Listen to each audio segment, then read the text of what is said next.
My brother told our entire family I'm giving him my beach house for his wedding. I never agreed to this. Now mom's crying that dad would be disgusted by my greed. Update: the fiancé secretly reached out to me. Hey friends. Got a sec? Drop your thoughts in the comments and hit subscribe. It's quick for you, but it really means a lot to us. Alright, let's dive into today's story. Original post. I, 33M, find myself in an impossible situation with my younger brother Logan, 29M, and I genuinely don't know if I'm being selfish or if I'm finally seeing clearly after years of family manipulation. I need outside perspective because my own judgment feels completely compromised by guilt and obligation. Let me provide the full context, because the history matters here. I'm the older of two sons, raised in a middle-class family in Portland. Our father, Michael, was a contractor who built his business from nothing, and our mother, Patricia, was a school administrator. They preached family loyalty above everything else. Family takes care of family wasn't just a saying in our house, it was gospel. When I was 19, Dad died suddenly from a heart attack. He was only 52. That moment changed everything. Mom fell apart, and suddenly I was the one holding everything together. I was in my sophomore year at Oregon State, studying computer science, and overnight I became the man of the house. Logan was only 15, a freshman in high school, and Mom made it clear that protecting and providing for him was now my responsibility. I threw myself into that role with everything I had. I graduated early, landed a job at a tech startup, and sent money home every month. While my college friends were backpacking through Europe or taking entry-level jobs for the experience, I was choosing positions based solely on salary, always thinking about Mom and Logan. The startup I joined ended up being acquired by Microsoft when I was 26. My stock options were worth enough that I could finally breathe. I paid off Mom's mortgage, set up a college fund for Logan, and for the first time in 7 years, I did something purely for myself. I bought a beach house in Monterey. This house isn't some mansion. It's a modest 3-bedroom cottage built in the 1960s, with weathered cedar shingles and a wraparound deck that overlooks the ocean. But to me, it represents everything. It's where I grieved properly for Dad, finally letting myself cry 7 years after his death. It's where I rebuilt myself after my ex-fiancée, Jennifer, left me for someone who was emotionally available, which I wasn't, because I was too busy managing everyone else's lives. It's where I wrote the business plan for my current company, sitting on that deck at sunrise, finally dreaming my own dreams instead of just managing other people's disasters. Logan's path has been different. He changed majors 4 times in college: photography, business, communications, then finally graduating with a degree in marketing after 6 years. I paid for all of it, including the extra years, because Dad would have wanted him to find his passion. After college, Logan moved to Los Angeles to become a photographer. When that didn't work out, he pivoted to music production. Then cryptocurrency trading. Then influencer marketing. Each pivot came with expenses I covered: equipment, courses, rent during transition periods, credit card bailouts when things didn't work out. The photography equipment alone was $12,000. Professional cameras, lenses, lights, backdrops, everything needed for a serious photography business. 6 months later, he sold it all to fund a trip to Vegas with friends, telling me the photography industry was too saturated anyway. The music production phase required a $10,000 setup. That equipment now gathers dust in Mom's garage. The cryptocurrency phase lost $15,000 of my money in 3 weeks. Through it all, I kept telling myself this was what Dad would have wanted. This was taking care of family. Logan would find his way eventually, and when he did, he'd remember who supported him. We'd be close, bonded by my sacrifice and his gratitude. 2 months ago, Logan got engaged to Maya, a woman he'd been dating for 18 months. Maya is different from Logan's usual girlfriends. She's grounded, has a stable career as a dental hygienist, and seems to genuinely care about building a future rather than just living in the moment. When they announced their engagement at Mom's birthday dinner, I was genuinely happy. Maybe this was the stability Logan needed. Last week, Logan texted asking to meet for lunch at our usual spot, a brewery downtown. He seemed nervous, which I attributed to wedding planning stress. After we ordered, he launched into what was clearly a rehearsed speech. "Owen, you know how much you mean to me. You've been more than a brother. You've been like a second father since Dad died. You've always been there for me, and I want you to know I see that and appreciate it." I should have seen where this was going, but I was actually touched. Logan rarely acknowledged my support so directly. He continued, "Maya and I have been talking about what we want our marriage to look like. We don't just want a wedding, we want to build a foundation for our future family. Somewhere stable, somewhere beautiful, somewhere that means something." Then he dropped the bomb, Your beach house would be perfect for us." I assumed he meant for the wedding or honeymoon, and I immediately started thinking about dates when they could use it. But he kept talking. "I know it's a big ask, but hear me out. You're successful. You make over $400,000 a year. You could buy another beach house, maybe something even nicer. But Maya and I will probably never be able to afford something like that. The tech industry has made housing impossible for normal people. Your one act of generosity could change our entire lives." I sat there, beer untouched, trying to process what he was actually asking. He wanted me to give him my beach house. Not lend, not rent, give. "Think about it," he pressed on. "That house sits empty at least half the time while you're working in the city. With Maya and me there, it would be a real home. Our kids would grow up with the beach as their backyard. You could visit whenever you want. You'd always have a place to stay." The entitlement was breathtaking. He was offering me guest privileges in my own house. When I didn't immediately respond, he pulled out his phone. "Look, I even found some listings for other beach houses you might like." He scrolled through Zillow listings, all priced between $2 and $3 million. "This one even has a pool. You've always wanted a pool." I managed to say I needed time to think. Logan grinned, clearly taking this as a yes. "I knew you'd need to process. You always were the thoughtful one. But Owen, imagine being the brother who gave his sibling the ultimate wedding gift. That's legendary. That's the kind of story people tell for generations." Since that lunch, the pressure campaign has been relentless. Daily texts with photos of him and Maya at our future home from their last visit. Links to furniture they're planning to buy for the house. Maya's Pinterest board titled Beach House Dreams that she accidentally shared with me. A group family text where Logan announced that I was considering the most generous wedding gift ever, which prompted a flood of hearts and praise emojis from relatives I barely know. Then Mom got involved. She called me crying, actually crying, about how beautiful it would be for Logan to finally have the stability he deserves. She reminded me that I don't have children yet, that my accumulation of wealth means nothing if I don't share it with family. She even invoked Dad. "Your father would be so proud to see you taking care of your brother like this. He always said family homes should stay in the family." The manipulation was obvious, but the guilt still worked. That house is worth $1.2 million now. It's not just an asset, it's my sanctuary, my retreat, my connection to the life I built after Dad died. But Logan's not entirely wrong. I could, technically, afford another one eventually. Maybe in 5 years, after my company goes public. Sarah, my girlfriend of 8 months, is furious on my behalf. She pointed out that Logan has never once asked about my dreams, my plans, my struggles. It's always been one-way support.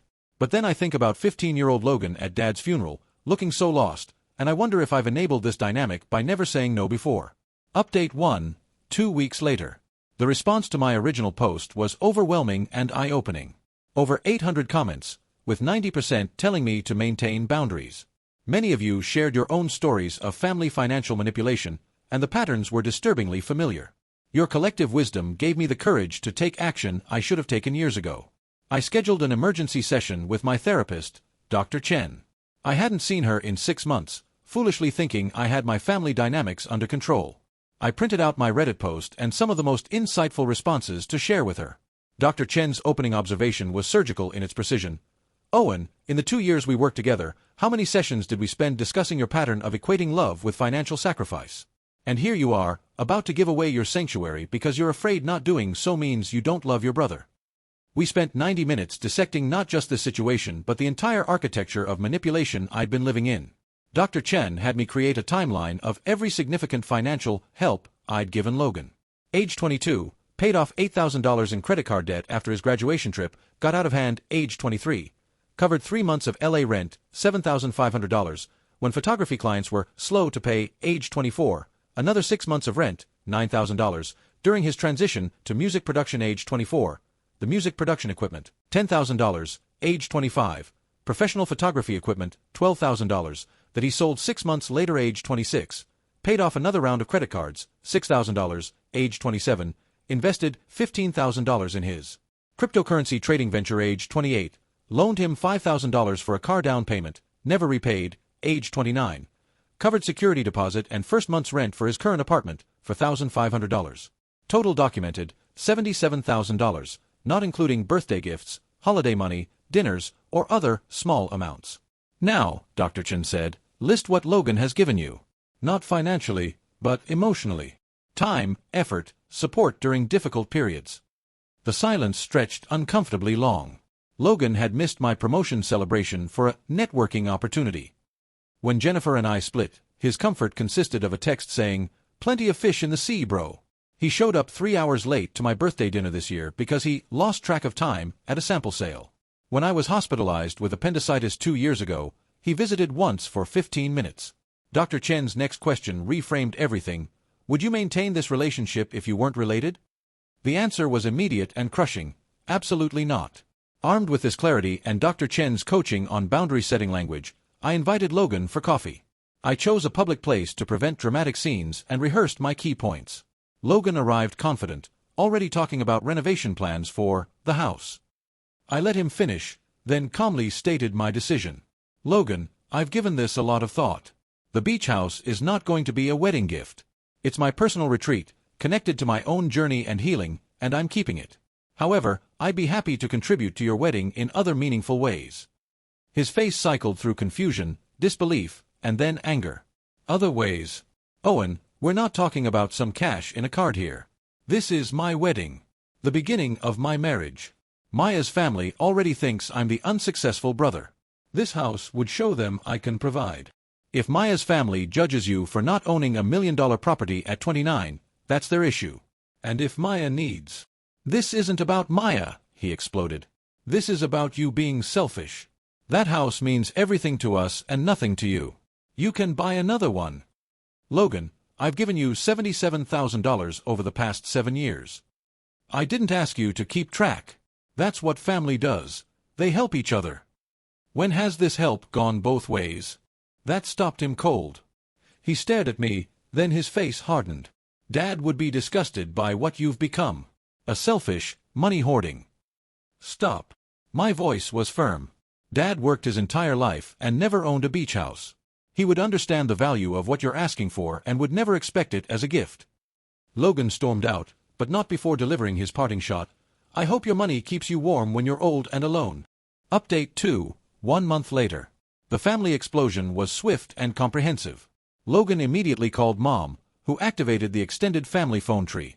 Within 24 hours, I'd received calls, texts, and emails from relatives I hadn't heard from since Dad's funeral. Aunt Carol, Owen, family helps family. Don't let money come between you and your brother. Uncle James, your dad would want that house to stay in the family. Logan having it keeping it in the family. Cousin Patricia, you don't even have kids. At least Logan's trying to start a family.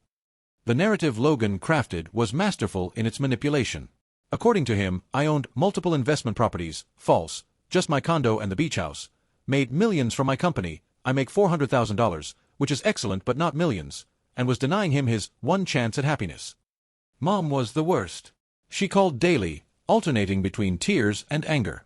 I didn't raise you to be selfish, she said one day. Your brother has struggled while everything came easy to you. Can't you share your good fortune? Mom, I replied, nothing came easy. I worked 80-hour weeks. I sacrificed my 20s to build this career. I missed friendships, relationships, experiences because I was busy being responsible. For family, she shot back. You did it for family. And now when family needs you, you turn your back. The guilt was suffocating. I started second-guessing myself. Maybe I was being selfish.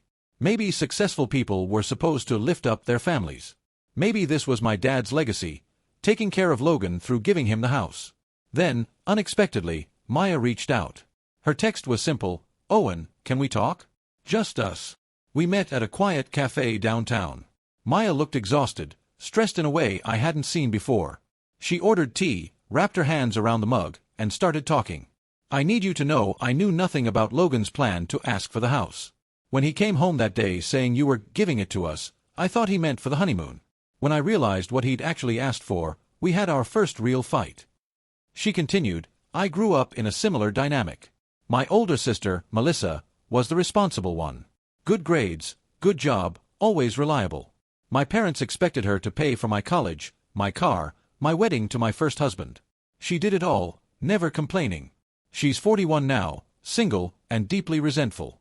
She hasn't spoken to me in 3 years because she finally realized we'd stolen her life from her. Maya's eyes were bright with unshed tears. I won't be part of doing that to someone else. I won't build my marriage on your sacrifice. She revealed things about Logan I hadn't known. The networking opportunity he'd missed my promotion for? A poker game.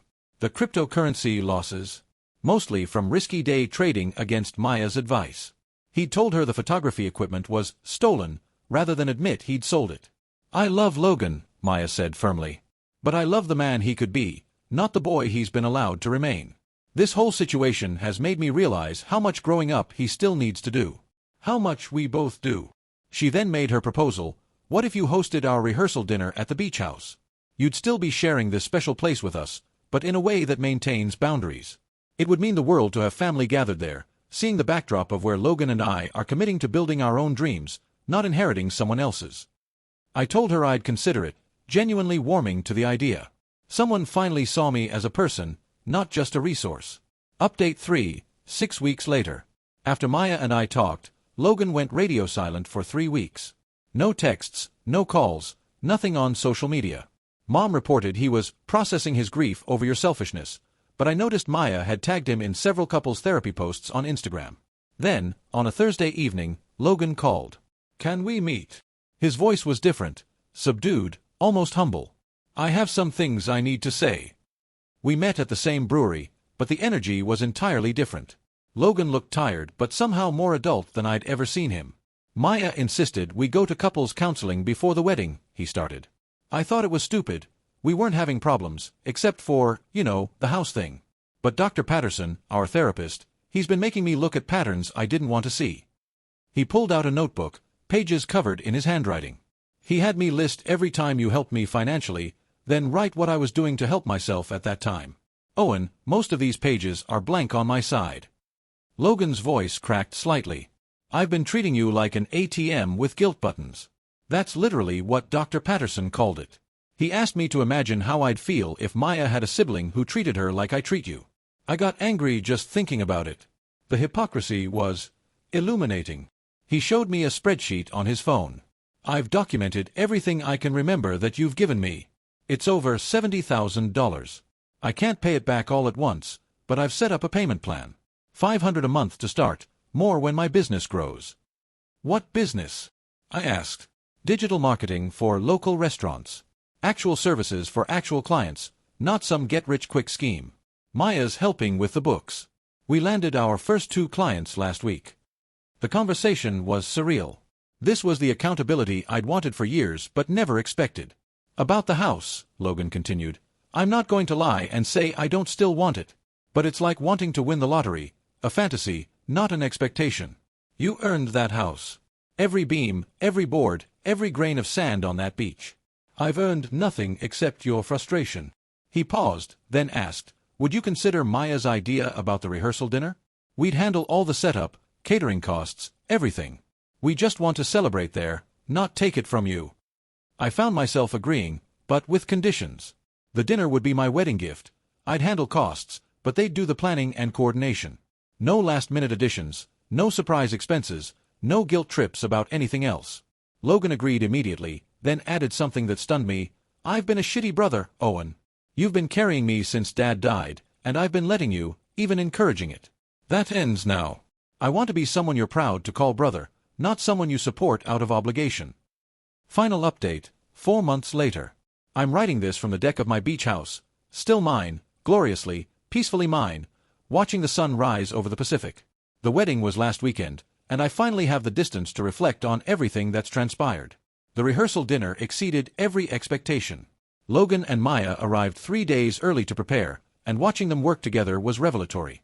Maya's organizational skills were impressive, but more impressive was Logan following through on every commitment.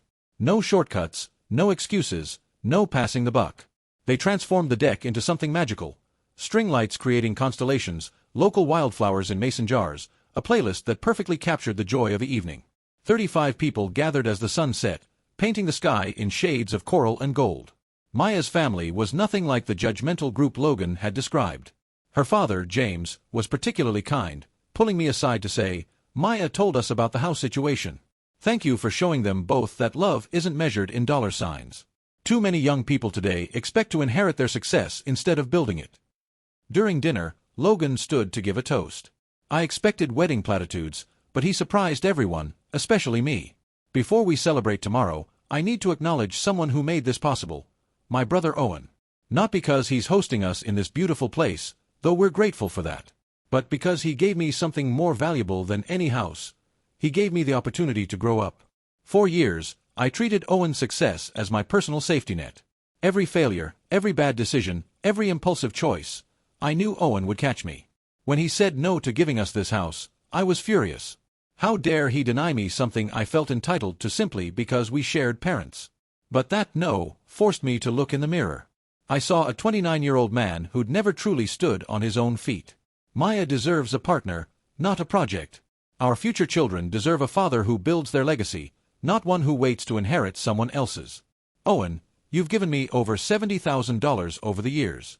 But the most valuable thing you ever gave me was that two-letter word, no. It forced me to become someone worth respecting, someone worth loving as an equal, not a charity case. There wasn't a dry eye on the deck. Mom was sobbing, finally understanding what Dr. Chen had been trying to tell me.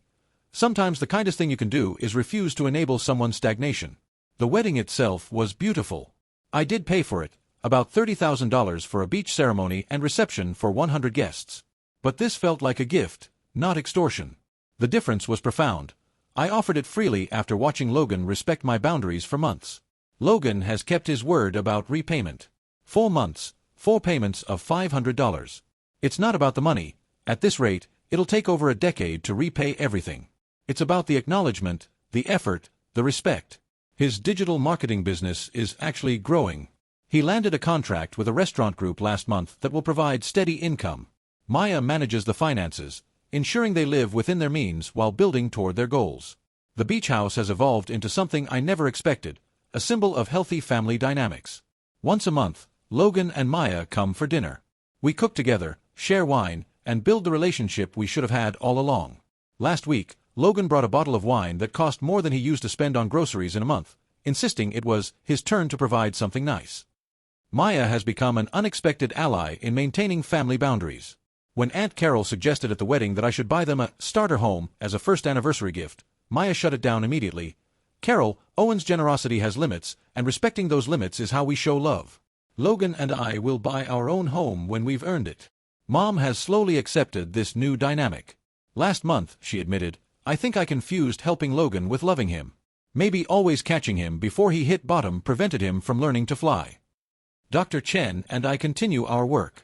She's helped me understand that Dad's death created a premature sense of responsibility that I internalized as, my worth equals what I provide. Breaking that pattern has freed me to have authentic relationships. Sarah and I are stronger than ever, and she's planning to move in next month. For the first time, I'm in a relationship where I'm valued for who I am, not what I can provide. Last week, Logan sent me a photo, a framed picture of the beach house hanging in their apartment with a small plaque reading, "Gratitude for boundaries that built brotherhood." It's not a reminder of what they don't have, but what we've all gained through respect. The beach house remains my sanctuary. But it's also become something more, a testament to the power of saying no, to the strength found in boundaries, to the love that grows when you stop enabling and start respecting. Every time I sit on this deck, I'm reminded that protecting your peace isn't selfish, it's necessary. To everyone struggling with similar dynamics, your success is not your family's lottery ticket. Your boundaries are not cruelty. The most loving thing you can sometimes say is no. It might destroy the relationship you have, but it might also build the relationship you deserve.